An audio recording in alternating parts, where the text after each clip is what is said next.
Igreja, primeiramente eu gostaria de agradecer à igreja.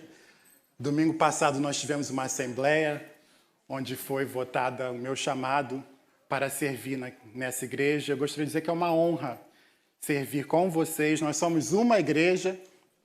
Eu sirvo como assistente do pastor, mais especificamente no ministério em inglês.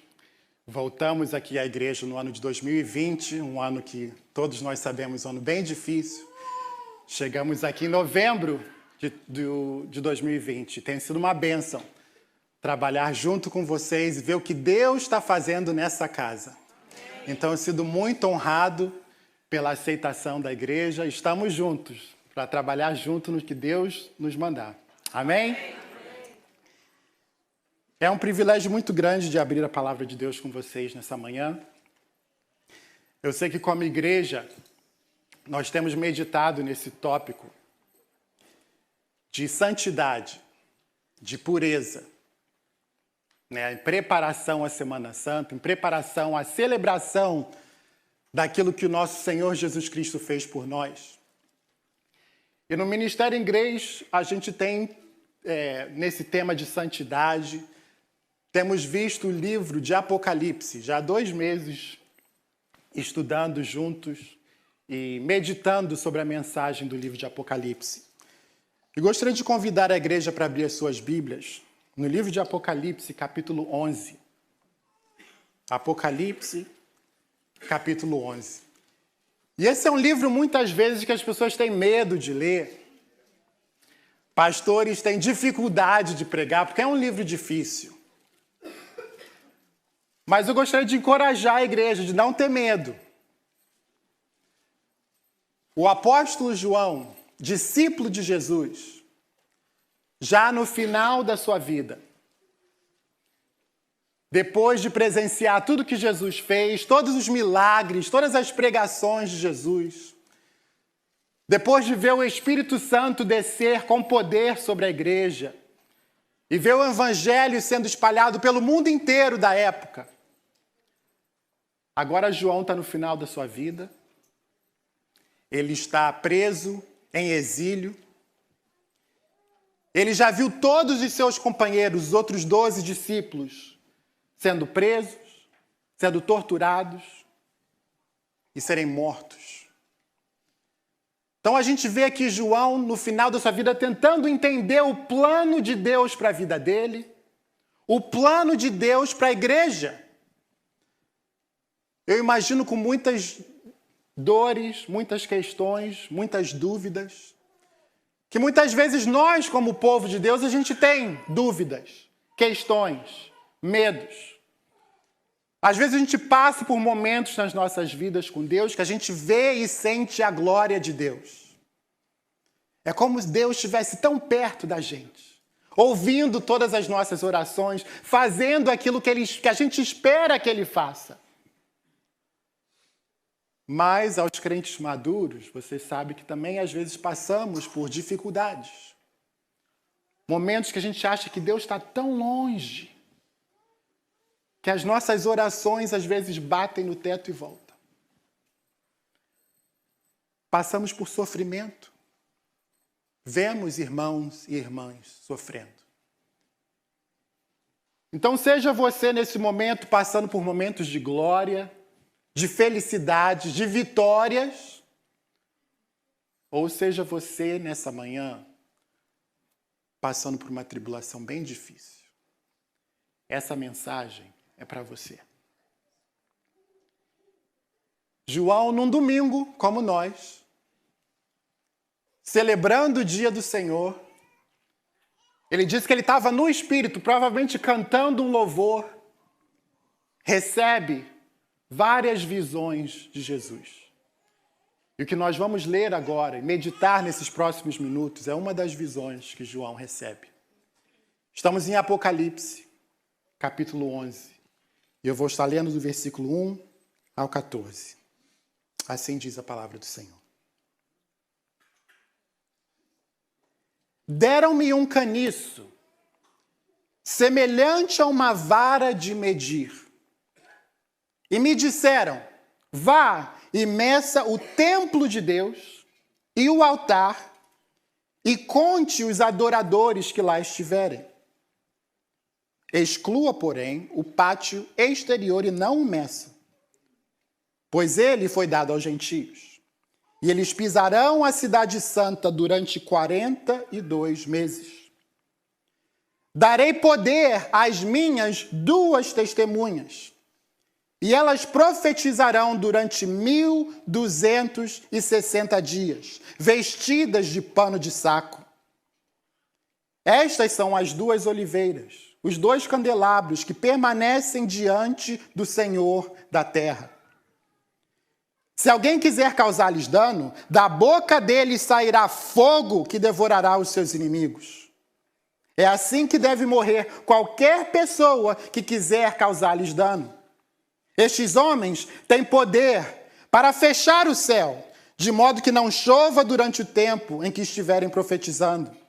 E têm poder para transformar a água em sangue e ferir a terra com toda a sorte de pragas, quantas vezes desejarem.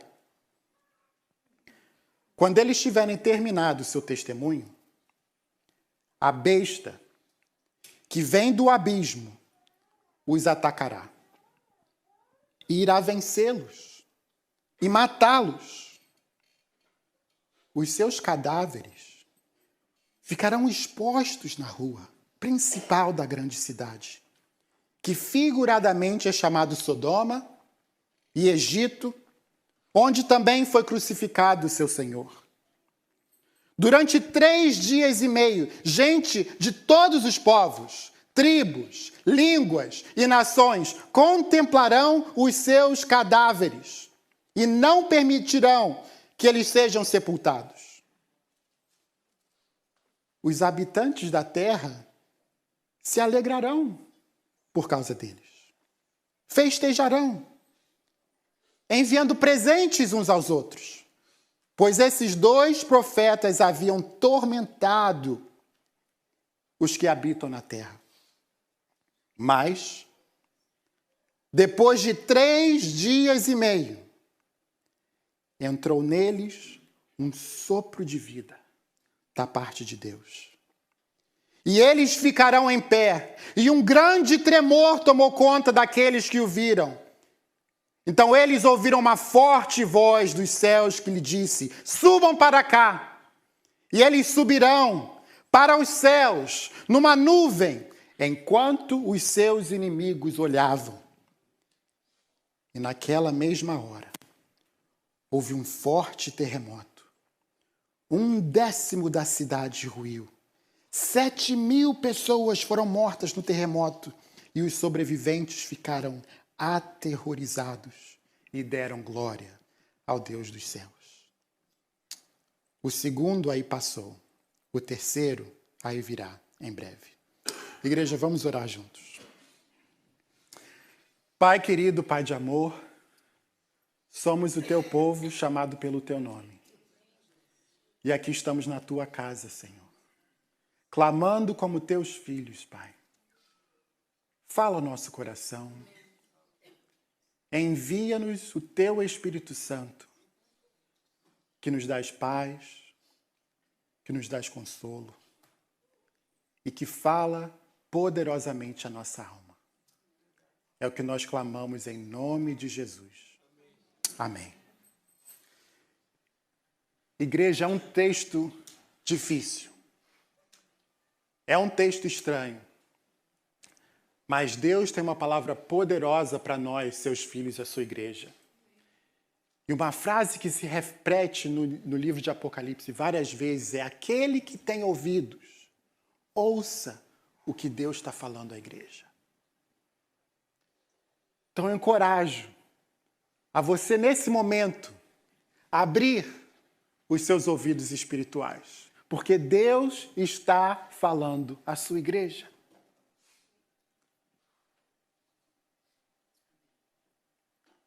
Vamos abrir os nossos ouvidos nessa hora. A palavra começa falando que João foi mandado ele medir a igreja, medir o tempo, medir o povo que adora a Deus. e pastores e professores veem nessa visão que Deus está falando que Ele protege o seu povo. Que Deus sabe, conhece cada um dos seus filhos pelo nome. Ele te conhece. Ele sabe o seu nome. Ele sabe cada detalhe da sua vida. E Ele cuida da sua vida.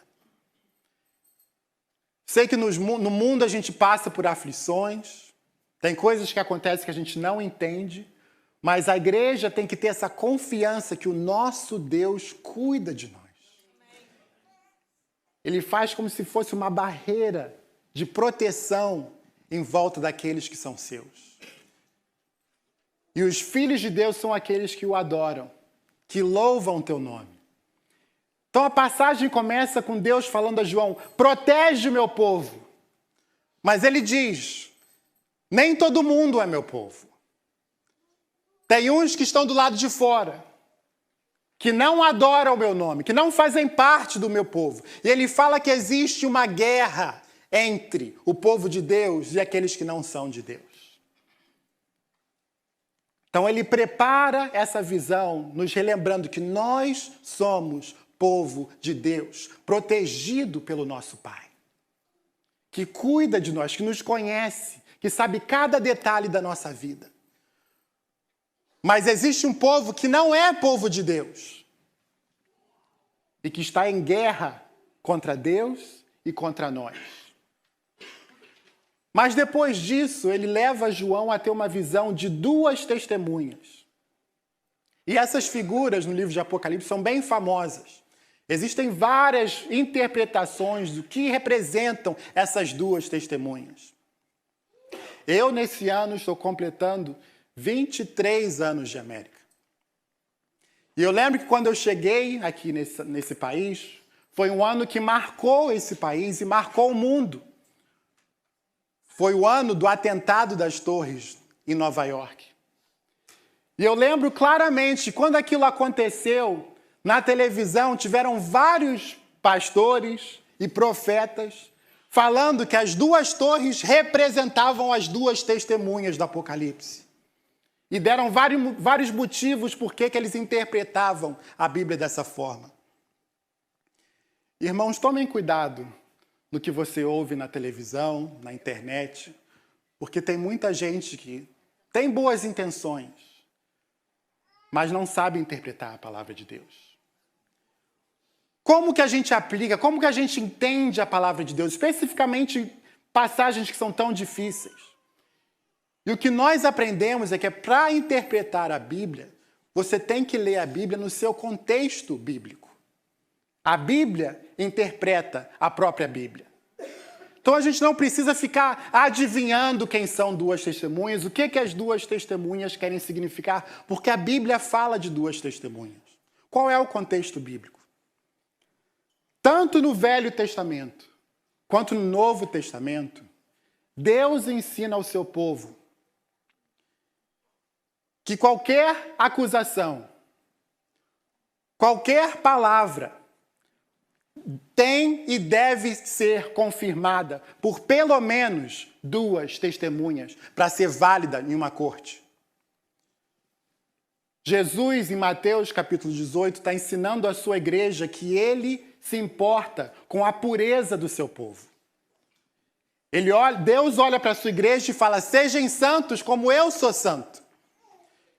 E uma das formas que a igreja, a gente luta pela nossa santidade, é no processo de disciplina. Uma palavra que a gente odeia ouvir, mas que é bom para nós.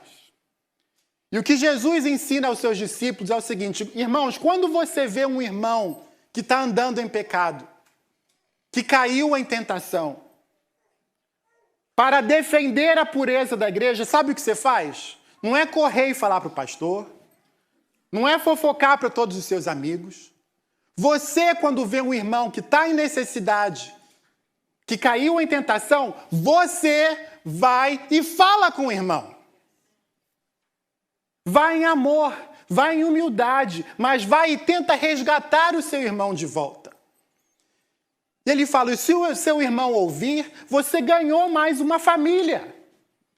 Você fez a vontade de Deus em amor. em obediência ao Senhor. Quando você vê algo, você mesmo vai e fala. Mas Jesus conhece as suas ovelhas. Ele sabe que muitas vezes, quando uma pessoa vai e fala, não adianta. Então ele diz, se a pessoa não te ouvir, se ele não mudar, se não tiver nenhuma mudança, você não vai e conta para a igreja, para o pastor, nem vai fazer fofoca. Agora você volta ao irmão, mas com pelo menos 2 testemunhas. E isso é um sinal para aquele seu irmão, que pelo menos na primeira conversa não deu bola, não levou a sério, mas quando ele vê você voltando a ele, agora com 2 testemunhas, uma ficha é para cair. Essa conversa é séria. Eu tenho que ouvir o que meu irmão está falando agora. Porque agora não é só uma conversa entre 1 a 1, mas ele agora está trazendo 2 testemunhas para ver o que está sendo acontecido. Igreja, no capítulo 11 de Apocalipse, Deus está vindo à sua igreja e está falando, aqui estão as minhas 2 testemunhas. Porque Deus muitas vezes fala com a gente não ouve. Ele fala diretamente ao nosso coração. A gente pega a mensagem, mas no 1 a 1, às vezes a gente deixa para o lado. A gente não leva a sério. A gente não trata com a seriedade que a palavra de Deus merece. Então Deus, porque Ele é amoroso, porque Ele é justo, porque Ele se importa com a gente, porque Ele nos protege, Deus volta e agora fala aqui, eu tenho as minhas testemunhas. Você vai levar a sério o que eu tenho a dizer? Você vai ouvir a palavra de Deus? Porque existem consequências seríssimas quando nós não ouvimos a palavra de Deus. Então a gente não precisa aqui ficar adivinhando quem são, como é que são essas testemunhas, porque Deus traz para a nossa vida.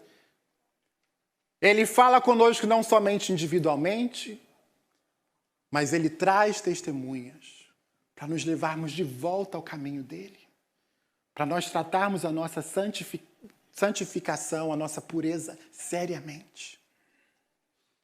Então Deus está falando conosco. E uma coisa muito interessante, que a primeira coisa que João repara, quando ele vê essas testemunhas, é que elas têm poder, mas a forma que elas estão vestidas. João tem isso em comum com a minha esposa. Ela sempre repara o que eu estou vestido. Domingo de manhã sempre rola um estresse. Você vai com essa calça de novo? Fala, amor, qual é o problema da calça? Eu gosto da calça. Ah, não, já tem 3 domingos que você veste a mesma calça. Mas qual é o problema? Por que eu não posso usar a mesma calça todo mundo? Ah, não, as pessoas vão reparar. João reparou a roupa das testemunhas. E eu me pergunto às vezes, e pergunto para a igreja, Deus se importa com a nossa roupa? E é muito interessante que a Bíblia, desde o Gênesis ao Apocalipse, toca nesse tema da roupa. Moisés, em Gênesis, fala que Deus, quando criou o homem e a mulher, os criou nus, sem roupa. E isso não é para ser pornográfico ou sexualmente, mas é porque ele tinha inocência quando Deus criou o homem e a mulher. Eram como crianças. E o próprio João, em Apocalipse, quando ele tem uma visão do povo de Deus no céu, ele repara de novo a roupa deles. E ele fala que o povo de Deus estava vestido em branco, como que as roupas deles fossem lavadas no sangue do Cordeiro. Deus se importa com a nossa roupa. Sabe por quê? Porque o que a gente está vestido mostra aquilo que a gente tem dentro de nós. Quando você se preparou, se vestiu para estar aqui hoje, você queria agradar alguém? Você queria impressionar alguém? Você veio sem prestar nenhuma atenção no seu físico, no seu visual. O que você está vestindo mostra uma mensagem do que você está sentindo por dentro. Adão e Eva foram criados nus porque o coração deles era puro, era inocente. E o povo de Deus vai estar vestido de branco porque o coração deles foram lavados por Jesus. Deus se importa com a nossa roupa. E o que a roupa das testemunhas de Deus querem dizer para nós? Eles estavam vestidos com pano de saco. Isso na Bíblia reflete humildade, reflete arrependimento. Pessoas que não são vãs. São essas as testemunhas que Deus trouxe para falar conosco. Pessoas que andam em arrependimento, que não têm vergonha de admitir que precisam de ajuda, que precisam ser perdoadas. Essas são as testemunhas que Deus trouxe para as nossas vidas. Pessoas simples, pessoas humildes, mas eles vêm com poder. Ah, como eu gosto de ler o poder das testemunhas de Deus. Da boca deles sai fogo. Eles profetizam a palavra de Deus. Deus os dá autoridade. Oh, como é bom a gente passar por momentos que a gente sente a autoridade, o poder, a presença de Deus. Não tem nada igual. E Deus dá autoridade às suas testemunhas. Poder, milagres. É algo impressionante o que as testemunhas de Deus conseguem fazer.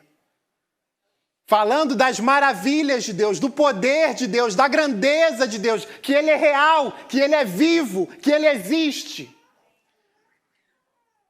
Mas a Bíblia fala que essa autoridade, esse poder, essa glória foi dada por um tempo. E isso é uma coisa que muitos dos nossos irmãos e irmãs em outras denominações e outras igrejas não entendem.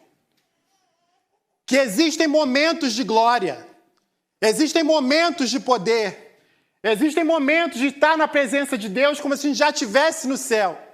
Mas isso é um momento. Nós não estamos no céu ainda estamos na terra. Então as testemunhas de Deus, por um momento, vêm com autoridade, vêm com poder, vêm com glória, vêm com milagres, mas por um momento. E eu sei que é o seu desejo, é o meu, que esse momento dure para sempre. E é prometido para nós que um dia esse momento vai durar para sempre. Mas esse momento não é hoje. Não tem fogo do céu todo dia. Não tem milagre todo dia. É um momento. É um tempo. E é importante. Faz parte da caminhada com Deus. Mas é um momento. E a gente vê no versículo 7 que quando esse momento é terminado, o inimigo de Deus, chamado Satanás, aqui visto como a besta que vem do abismo, ele vem para atacar. Igreja, eu confesso que pregando semana após semana, se eu pudesse, eu só pregava alegria. Eu só pregava conforto. Eu só pregava notícias boas. É o que eu gosto de pregar, é o que eu gosto de falar. É o que o povo gosta de ouvir. Sair daqui com um sorriso, com alegria. Nossa, estamos no céu. Mas isso não seria pregar o evangelho todo. Porque você sabe, e eu sei, que nós não estamos ainda no céu. E que existe um inimigo das nossas almas. Que às vezes no momento que você pisa ali fora, você já é atacado. Isso faz parte da nossa realidade, algo que João, o que escreveu isso, estava vivendo na própria pele. Estava preso, isolado, viu os seus amigos sendo mortos. E tentando entender como que eu sou filho de Deus, sou protegido, tenho o poder de Deus e passo por essas coisas. E aqui Deus está falando à sua igreja, existem momentos de glória.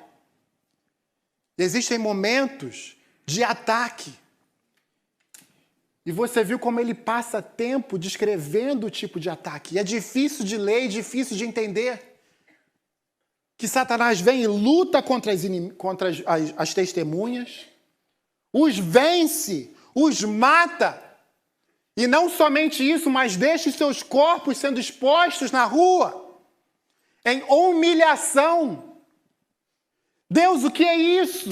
As suas testemunhas, o seu povo. Você nos protege? Não é o nosso Pai, o nosso protetor? Como que o Senhor deixa isso acontecer? Se você já fez esse tipo de perguntas, você está no plano de Deus, porque são perguntas que nós fazemos. Pai, como que eu posso entender isso? O Senhor é Deus bom? O Senhor é um Pai bom? E deixa esse tipo de coisa acontecer com as suas testemunhas? Isso para João não era algo abstrato. Ele viu, ele sentiu. Ele estava vendo a perseguição da igreja. E que, infelizmente, existem momentos que a igreja sente derrota. Vê os corpos na rua. E pensa, Deus, aonde você está nesse momento? Isso faz parte da vida cristã, igreja. Então não perca a fé quando você passa por tribulação. Não perca a sua fé quando você está sendo atacado. Não perca a sua fé quando você está vendo os corpos na rua. E eu vou ser muito sincero, quando eu leio isso, eu penso, Deus, por que isso? Qual é a necessidade disso? Por que a tua igreja, o teu povo passa por situações assim? E eu não sei a resposta completa. Mas o que João fala que acontece depois disso é algo que revela para nós os planos de Deus. Porque o que acontece quando as testemunhas de Deus agora estão no momento de humilhação, sendo expostas? O verso 10 diz que os habitantes da terra se alegram. Que tem festa. Presentes são dados uns aos outros. E ele fala algo muito importante, que essa festa, essas pessoas que se alegram, elas vêm de um lugar, mas que é descrito como 3 lugares. Sodoma, Egito e a cidade onde nosso Senhor foi crucificado. Eu não sei por que a igreja sofre. Por que as testemunhas de Deus passam por essa humilhação. Mas o que acontece é que nesse momento é quando os inimigos de Deus são revelados. Quando eles acham que os planos de Deus caíram por terra. Quando eles acham que a igreja não tem mais poder. Quando eles acham que a palavra de Deus não fala mais. É nesse momento que os inimigos de Deus são revelados. E eles vêm de Sodoma.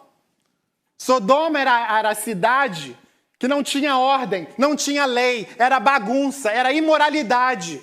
E tem inimigos de Deus que carregam isso exteriormente, na cara.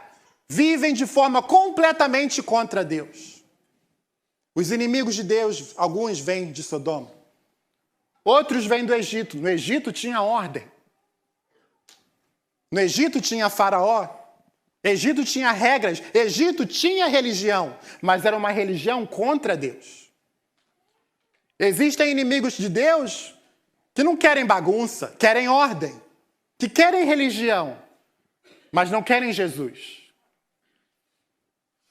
Mas a igreja tem um outro lugar onde os inimigos de Deus também vêm.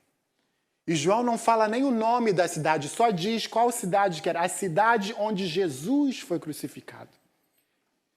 Nós sabemos que ele foi crucificado em Jerusalém. A cidade santa. A cidade do povo de Deus. E o que ele está revelando é que tem muita gente que vem à igreja,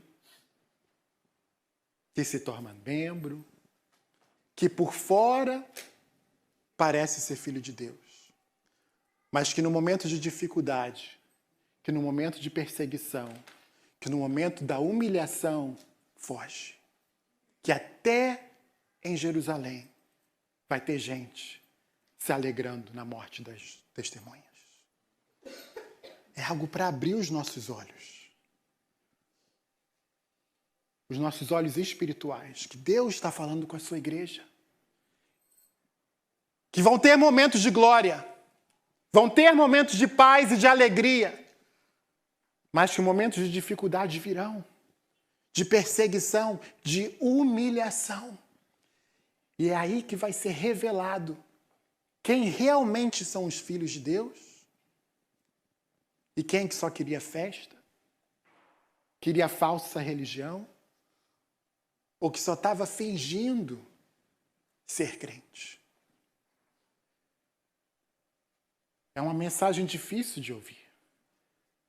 Mas quem tem ouvido, ouça o que Deus está falando ao seu povo. Mas, igreja, o que me traz alegria, o que me traz consolo é que a visão não termina aqui.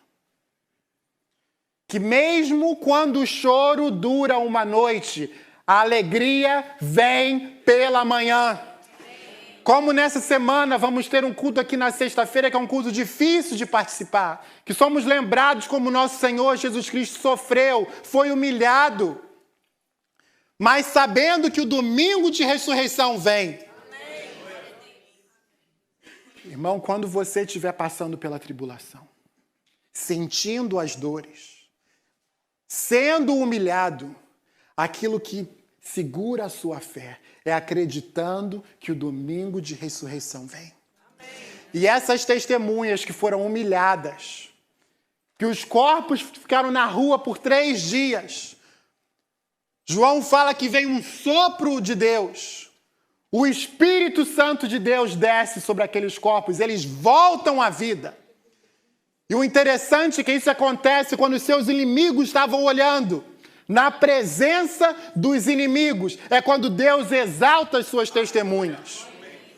Não existe situação na sua vida que Deus não pode mudar.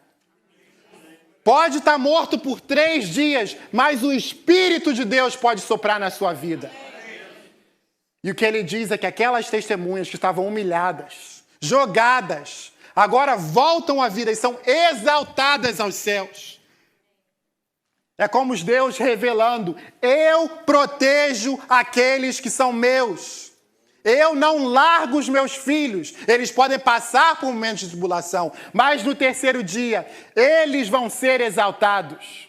Eu não sei o que você está passando por hoje. Eu não sei quais as dificuldades que o inimigo tem jogado na sua vida. Mas eu estou aqui para te lembrar, igreja, que o Espírito Santo de Deus vai fazer algo na sua vida. E os seus inimigos vão ver.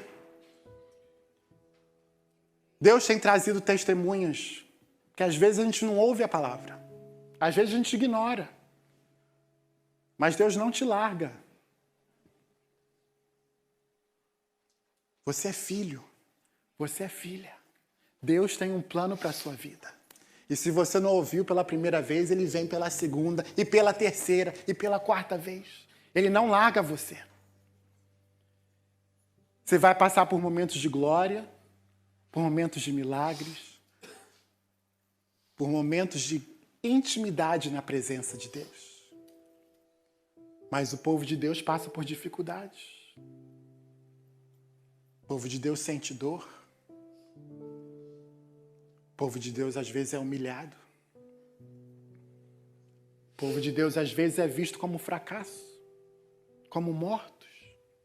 O povo de Deus tem inimigos que se festejam quando nós estamos em humilhação. Mas Deus não esquece do seu povo.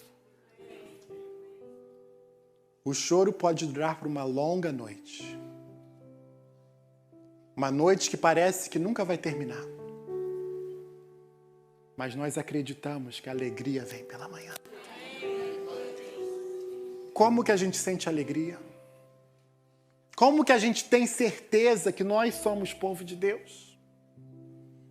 Como que eu posso ter confirmação que Deus está comigo, que Deus não vai me largar na minha humilhação, que eu não vou ser esquecido ou deixado para trás? Como que eu posso ter certeza? A Bíblia fala, igreja, que Deus mandou uma testemunha especial para nós. Essa testemunha que estava nos céus, em momento de adoração, com os anjos na presença de Deus. Mas que ele veio, se fez como nós, falou a nossa língua, agiu como nós. E Deus deu a ele a autoridade de fazer milagres, andar com poder, mostrar que Deus é vivo, que Deus é real. E por 3 anos ele andou como testemunha de Deus, mostrando as maravilhas de Deus. Mas como nós vamos ver na quinta-feira, chegou o momento que esse tempo terminou. E que ele, em momento de angústia, orou: Deus, se for possível, passa esse cálice. Se for possível eu não ser humilhado, por favor, passa essa época. Mas que não seja feita a minha vontade, seja feita a sua vontade. Se for para passar pela humilhação, passarei pela humilhação. Igreja, ele foi humilhado. Os seus amigos os deixaram. O seu povo o rejeitou. Os que no domingo cantaram Hosana, na quinta-feira falava crucifica. E o seu corpo foi exposto. Rasgaram a roupa dele. A humilhação dele foi exposta para todos que quiseram ver. Com uma placa: esse é o rei dos judeus. Na frente da sua própria mãe, ele foi humilhado.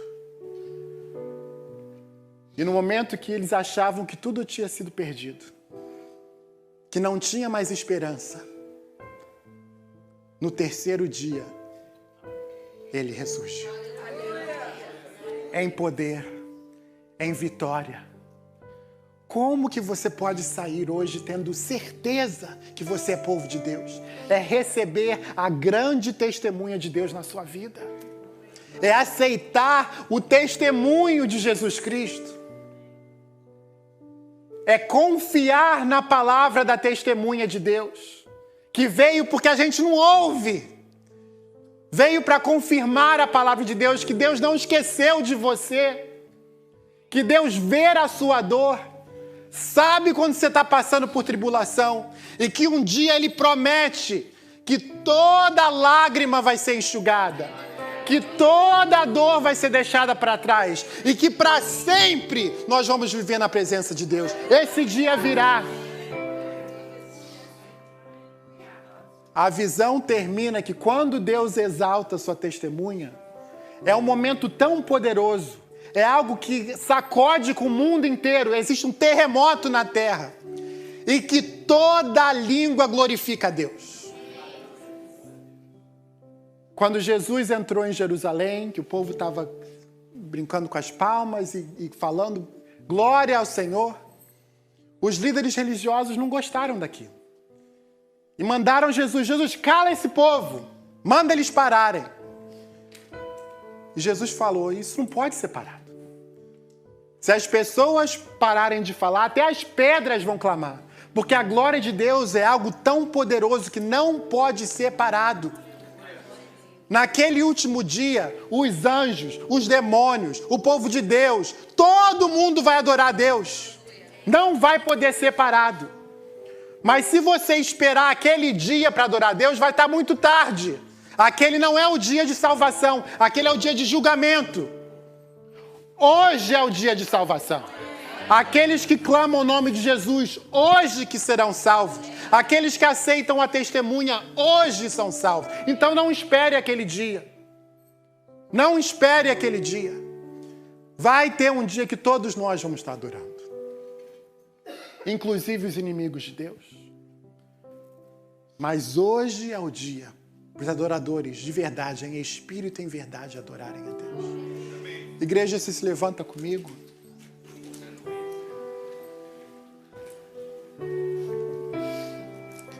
Você fecha os seus olhos comigo, baixa a sua cabeça.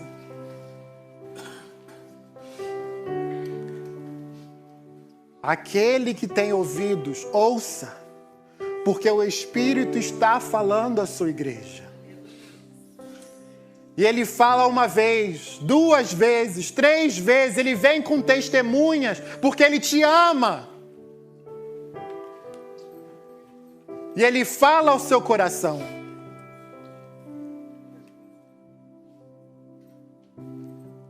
É tempo de nos vestirmos com vestes de arrependimento, de humildade, de clamar o nome do Senhor. Pai, nos ajuda.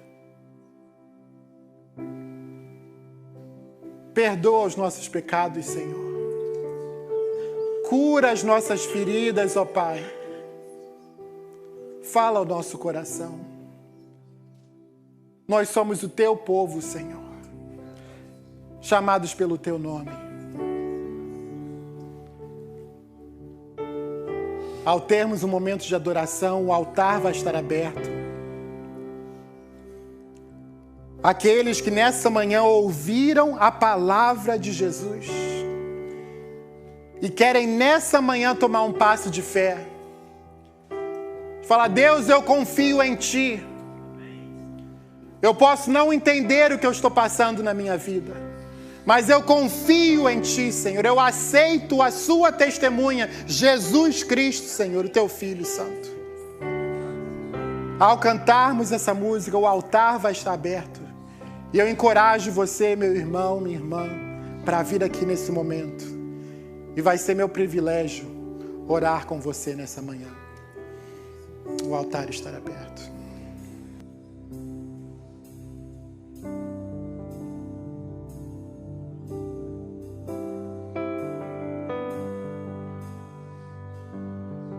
Orações rendidas em louvor, cantando ao Cordeiro uma canção. Os que em Ti se foram e os que hão de crer, cantando ao Cordeiro uma canção. Teu nome é o mais alto, Teu nome é o maior, Teu nome é sobre todos. Só o Teu nome, Senhor. Os tronos e domínios, governos e poderes, Teu nome só o nome de Jesus. Todos, e os anjos clamam: Santo, Santo, Senhor. Toda a criação, Santo, Santo, Santo, Senhor.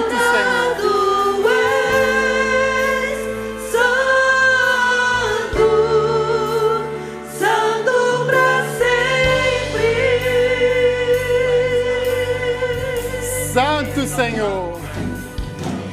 Quem foi perdoado e redimido foi, cante ao Cordeiro uma canção. Aquele que é livre e leva o seu nome, cante ao Cordeiro uma canção. Cantaremos para sempre, amém. E os anjos clamam: Santo, toda a criação, Santo, exaltado és, Santo, Santo.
Aqui está o seu povo, Senhor, chamado pelo seu nome, Pai. E aqui estamos, Senhor, arrependidos, Senhor. Em humildade clamamos, Senhor, o teu nome, o nome que é sobre todo nome, Pai. Vem, Senhor, ao nosso auxílio. Salva, Senhor, o teu povo, Senhor. Toca, Senhor, em cada vida, Senhor. Traz, Senhor, o teu auxílio, Senhor, o toque do teu Espírito Santo, Senhor. Nós clamamos, Senhor, no nome de Jesus, Senhor. Ouça cada oração, Senhor. Fortaleça a nossa fé, Pai. Que mesmo quando passamos pelo vale da sombra da morte, não temeremos, Senhor. Não teremos medo, porque Tu estás conosco, Pai. Ó, Senhor, proteja o Teu povo. Proteja a Tua igreja, Senhor. Proteja as famílias que aqui estão representadas, Senhor. Nós clamamos a Ti, Senhor. E é no Teu nome que nós oramos. No nome de Jesus. Amém e amém. Igreja, receba a bênção do Senhor. O altar vai estar aberto. Eu encorajo você a passar momentos de oração na presença do nosso Deus. Mas até nos vermos novamente, que o amor de Deus, o nosso Pai, que a graça do seu único Filho Jesus Cristo e que a eterna presença do Espírito Santo esteja sobre cada um de nós, hoje e para todo sempre. Amém e amém. Deus os abençoe, igreja. Tenha uma ótima semana.